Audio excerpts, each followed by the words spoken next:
Hello, welcome to the Center for Spiritual Living, Victoria. My name is Carrie Hunter, and I'm the spiritual director of the CSL in Victoria, and it's lovely to have you here with me at this time. If you ever want to check us out in person, we are in the Cook Street Village in Victoria at 380 Cook Street, and we would love to welcome you and to enjoy Sunday service with you. Our services begin at 10:30 with meditation, and then at 11 a.m. with our regular service. And of course, afterward we have fun and fellowship and enjoy one another's company over coffee and some goodies. So if that calls to you, please join us. But meanwhile, I'm also here online and happy to have you here with me today. So there's a story about a very wealthy man who had a young son, and he wanted his young son to really appreciate everything that he had, all of the all of the things that they were able to afford, the lifestyle and so on. And so he made a deal with a farmer outside the city where they lived that his son could come to live with them for a week just to get some perspective on things. And the little boy did that. And when he came home again, his dad sat down with him and said, "Now, tell me what you've learned and tell me all about your time at the farm." And the little boy was excited and his eyes were just gleaming. And what I found out, he said, "We have one little dog, but he said, they have four. And he said, we have an infinity pool with purified water in it, but they have this enormous pond and there's fish in it and you can swim in it. And it's just such a lovely thing to do with the sun shining down on you when you're in that water." And he said they have a home that doesn't have any walls around it like ours. They don't even have a gate. And he said, they leave their door unlocked and people can come and just walk in. And they do when they come in for coffee and so on. And they sit and chat for a while. He said, they're really, really friendly people. And he said, we have all those beautiful lights in our garden. And he said, I've always really liked those lights, but he said, out there, they don't have lights in their garden. He said, you can sit outside at night and you can look up and you can see the stars. And they're so beautiful. And he said, they have a computer. They use that for business, but he said, they don't have Facebook and they don't have any of the other social media things that we have here. And he said, you know what? When they have dinner, they don't have their cell phone at the table. And he said, and after dinner at night, they go into the living room. And he said, we sometimes sit and say, Alexa, play this music for me, or we turn on the TV. And he said, they bring out their guitars and they play their guitars and they sing. And he said, it's such a happy, happy place to be. And he said, thank you, Dad. Thank you for sending me there so that I could find out how rich people live. And I really love that story, and it was relevant because the topic for my talk today is remember to live richly. And so, which kind of richly do we want? Which kind of richly do we live? And probably for most of us, there's somewhere in between. Raymond Charles Barker said that only a few people live in grandeur, and that most of us live in kind of a halfway place. We're half healthy, we're half happy, we half have the job that we want, we're in a half relationship. Everything isn't the way that we would like it to be, but we've just kind of settled into it. We've just kind of accepted it for the way that it is. And he says, it's not the way that life is supposed to be. And he said, when we accept a life of grandeur, then he said, what we're doing is we're making a decision to have it. And when we make that decision, the universe only knows to say yes. So making a decision, of course, about anything, there's a sense of finality to it. Make a decision to live a life of grandeur, and that's it. That's what's going to come to you. That's the way that we're going to live. The thing is, what does a life of grandeur look like to you? And therein lies the question. And that's the kind of thing that we really need to consider. You know, do we want the big house and the infinity pool and just be half living? Or do we want that amazing richness of life that the little boy experienced when he went out on the farm? It's all about our values, you know, the things that are really, really important to us at the end of the day. So I was going to do a great long talk on this today about consciousness. And I had written a talk about it. And I think that was Wednesday. And then I suddenly realized that, as often happens to me, I can't not talk about what is going on around us in British Columbia. And so I wrote another very long talk about that, and it was really depressing. And so on Saturday night, I sat and wrote a third talk. And honestly, I'm not sure what's going to come out today. I did our service this morning at our center, and there were bits and pieces of everything. So I'm just going to see what happens here as I record this today, because what has been happening around us is absolutely beyond belief. I honestly have never seen anything like it. I remember as a small child seeing the floods in Winnipeg. Saw photographs of them. I wasn't there. I never thought that I would ever see this kind of thing here in British Columbia. And the terrible stories that are coming out of various places, particularly out of Abbotsford and Chilliwack as well, but it's far beyond that. You know, when I saw the flooded land in Abbotsford on the news, I couldn't even recognize it. I didn't know what it was or where it was because there was nothing but water and occasionally a rooftop or, you know, part of a barn. But there was very little that one could recognize as what was the city of Abbotsford. And I felt so sad. It was, you know, my heart was breaking for the people who had to leave their homes. One man said he just saw his house just float right by, just in a big river of water. And one of the farmers said that all of the calves that were born in the spring had drowned because they weren't tall enough to avoid the water. And a lot of the older cattle died as well. Many of the farmers had to leave their cattle behind. Well, they had to leave all their animals behind. And I heard one say that, you know, he put his animals in the barn and just prayed for their safety, but he couldn't get back to feed them. And of course, the water crept up and they died. And one of the news reporters said she could hear the animals screaming. And it just absolutely broke my heart. I you know, can't even imagine such a thing. You know, as adults, we can do the best to save ourselves, but when we can't save our animals, it's a terrible, terrible thing, a terrible feeling. And the mayor of Abbotsford said that he too is a farmer, and he said he cried. You know, he lost everything. He lost his home. He lost his 40,000 chickens. They all died.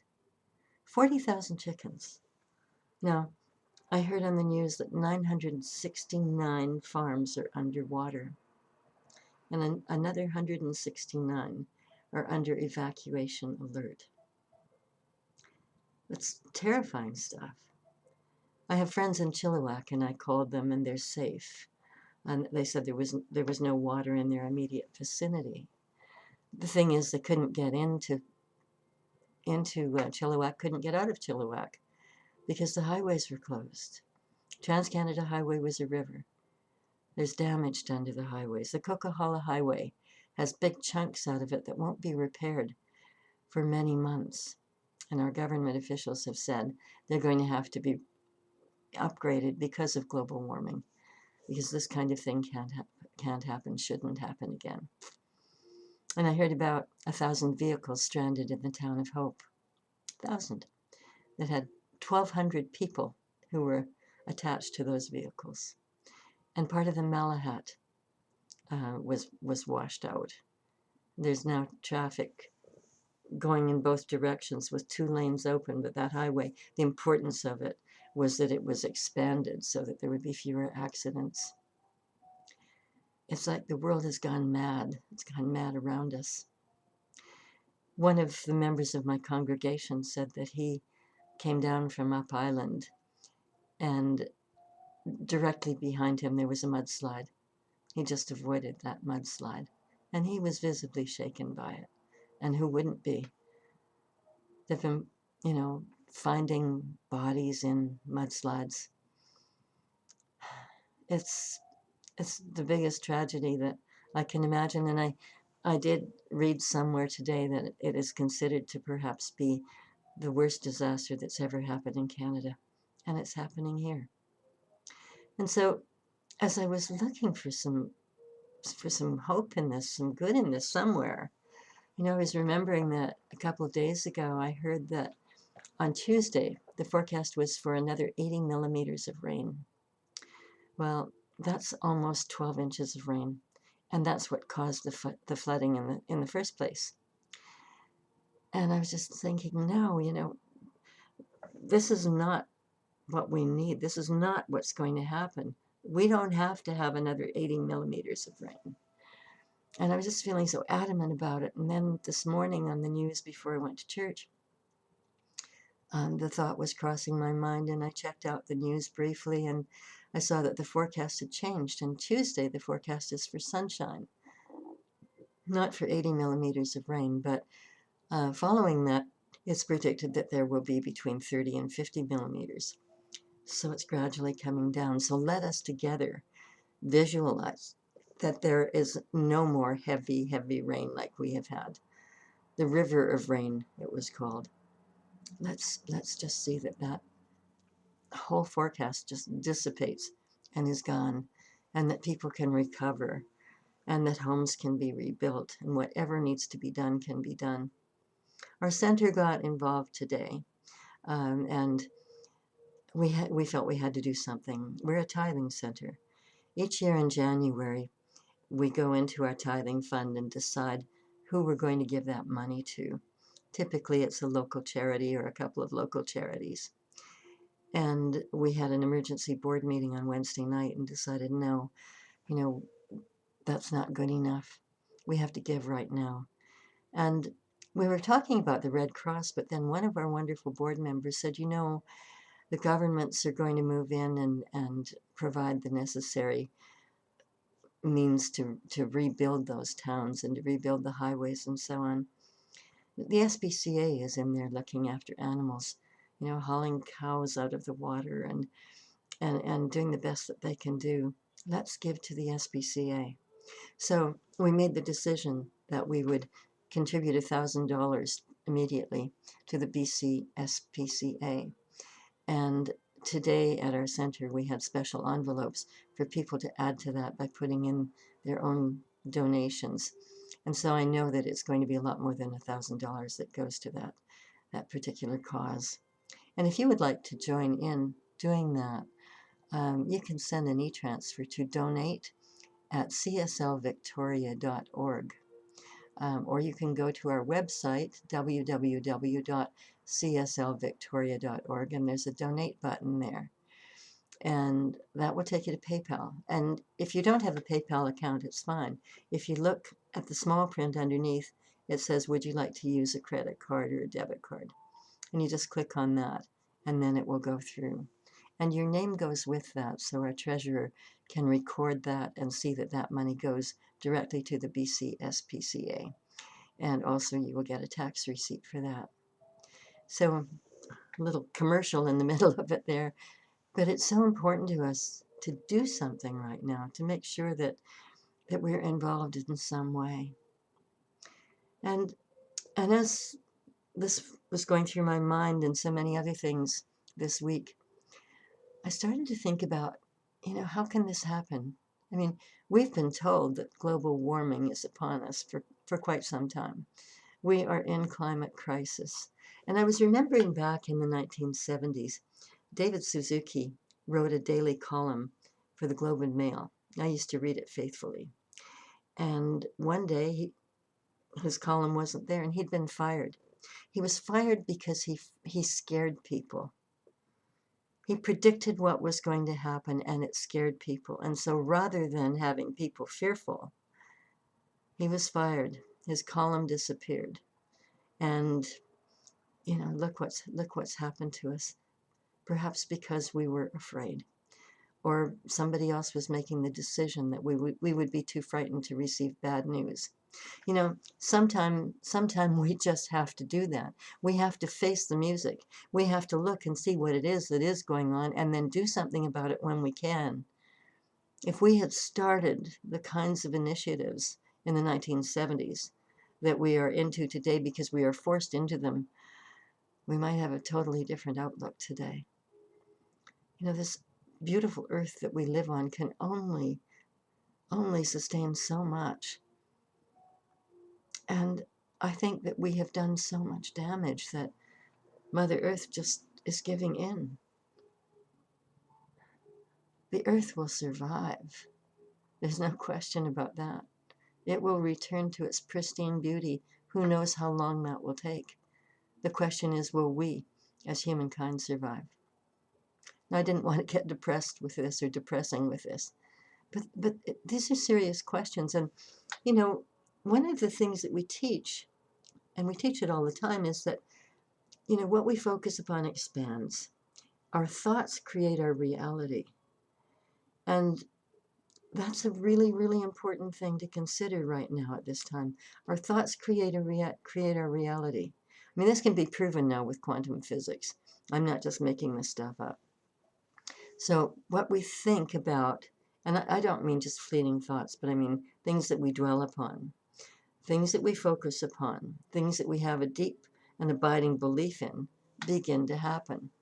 And we're watching more and more bad news all the time. We're listening to more and more bad news, receiving it one way or another. And so that's in our consciousness. But I asked myself, who would ever sit down and imagine that there was going to be this flooding and make it a reality? I mean, just sit there and focus upon it and say, well, I think there's going to be a terrible flood. I think people are going to die. I think animals are going to die. I think people are going to lose their homes.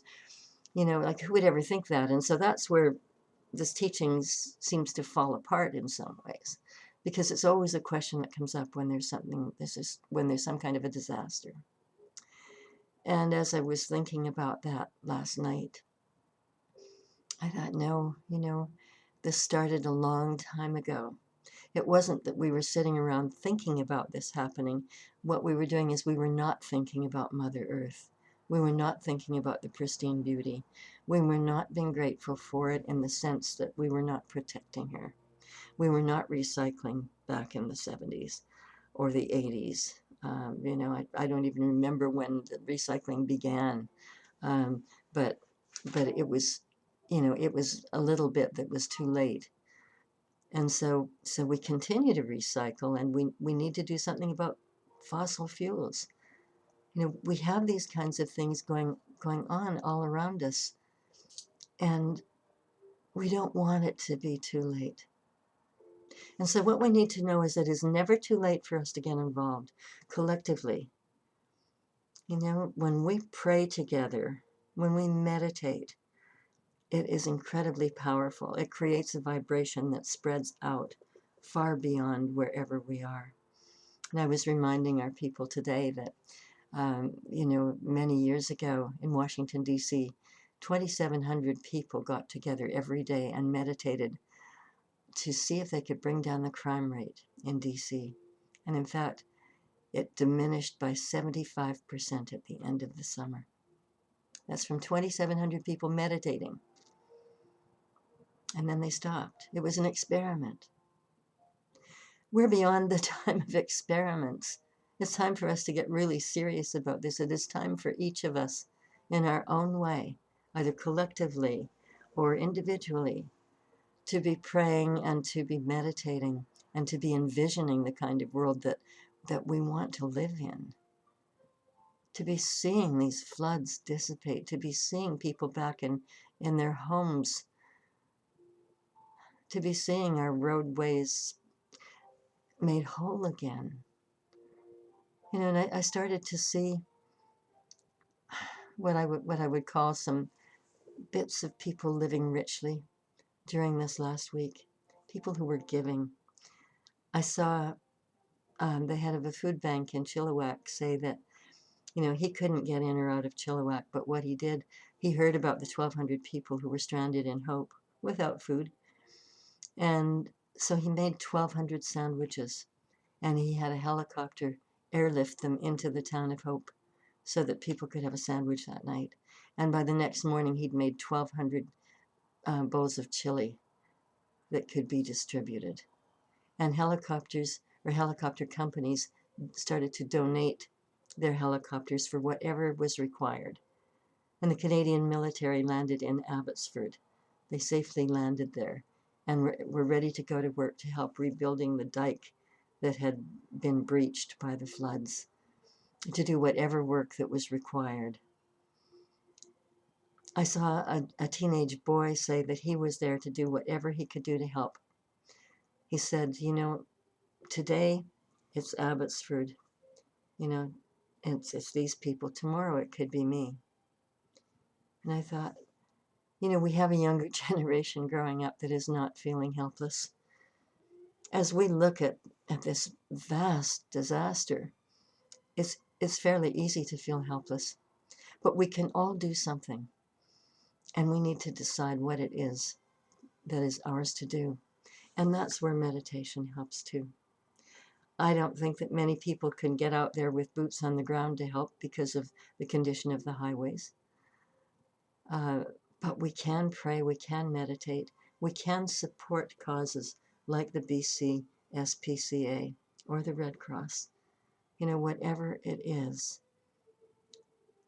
I heard on the radio, I guess I was driving yesterday and heard on the radio that the government was asking us to ration gas 30 liters at a time, which is a fair amount of gas. It's not a full tank for everybody, but it's a reasonable amount.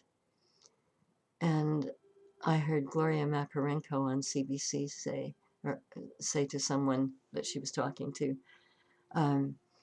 do you think that people will do it? How they might cheat. And her colleague said, no, we're Canadians. We're good people. We're nice people. We do the right thing. And that was such a lovely thing to hear, a reminder. Not just a reminder that we do the right thing, but that now we can make the choice to do the right thing. And as we do, we are growing into that life of grandeur because we're listening to our values, the inner voice within. Sometimes we've got it all messed up about what grandeur is really like. I did a celebration of life service for a man yesterday. He died very, very suddenly, leaving his wife and 3 daughters behind. He was an older man. And I got to know a lot about him because I met with the family and I wrote the service.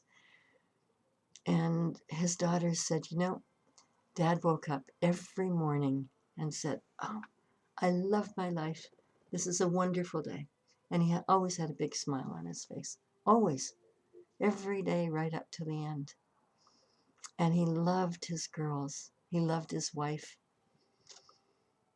He loved everything about life. He was an adventurer. He moved the family back and forth across Canada several times over. He had many different jobs. He was mostly in the mining industry. But when he was 55, he decided to go into a nursing course so that he could become a healthcare provider. And after he retired, he started driving a school bus for special needs kids. He was always there for his own family. He was there, at their baseball games, being a scorekeeper. He was at any kind of meet that they were doing. He loved to bike. He had a Canadian flag that was posted above his bike. And he loved this country. He loved Canada. He loved anything Canadian. He loved Canadian poets. And The Cremation of Sam McGee was one of his favorite poems by Robert Service. He loved Canadian music. He wasn't crazy about all of the politicians, but he truly, truly loved Canada and was a real patriot in every sense. And his girls said that every time they drove across the country, he would stop at every provincial border and take a picture to prove that they were crossing that border. But eventually they settled in Victoria. He was a happy, happy man with so many friends. He loved to sing. He loved music of every kind, especially loved Canadian musicians, Canadian music. But he loved music. And he just loved all of life. I mean, I could sense this ebullient personality. And it was there evident in his girls and his lovely wife. And you know what? As I went to visit them, I noticed that they lived in subsidized housing. That meant they didn't have a lot of money. They needed support. At the same time, he went to work every day and did what he loved and gave of himself, was always there to help anybody who needed help. You know, his life was a life richly lived. I was thinking of that little boy again. If he'd gone to live with them for a week, he would have seen a quality of richness that his father didn't experience in his life. And so now we have to really be concerned about what's going on, in the sense that we need to examine our values. What's really important to us? You know, $1 billion, $1 million, or being good, loving, compassionate people who really care about this planet and who are prepared to do something about it. You know, as we live life richly, we will help to restore this planet. I don't know how many of you saw the amazing IMAX film that was made. I think I saw it in about 1991 in Vancouver. It was called The Blue Planet. And I was absolutely gobsmacked by what I saw. I mean, this film that was shot from space, and looking back at planet Earth, I cried all the way through it. I couldn't stop. The tears were just streaming down my cheeks, because as I looked at it, I could feel myself on that spacecraft, and all I could think of looking at the Earth was, it's home. It's home. So let's protect our home. Let's do all that we can right here and right now, in our own communities, in our own province, in our own country, and do what we can to support this around the world. And let us pray for all of those who are suffering loss right now, for all of those who don't know what they're going to do next, for those who are the loved ones of those who lost their lives, for those who have lost their cattle, their chickens, their livestock, for those who perhaps don't know where to turn right now. Let us provide beacons of hope in every way that we can. This is a time for us all to get involved. We are the people. We're here. It's time. So I just invite you to do all that you can to support whatever cause is dear to your heart, and to help in the future to sustain this planet in every way that we can. Let's all do the right thing. I'm so grateful to have you here today. Thank you for stopping by. If you'd like to join us in person, it would be lovely to see you some Sunday morning. And until then, tune in again next week. And we're going to be starting to get ready for the Christmas season. God bless you all. Have a wonderful week. And so it is.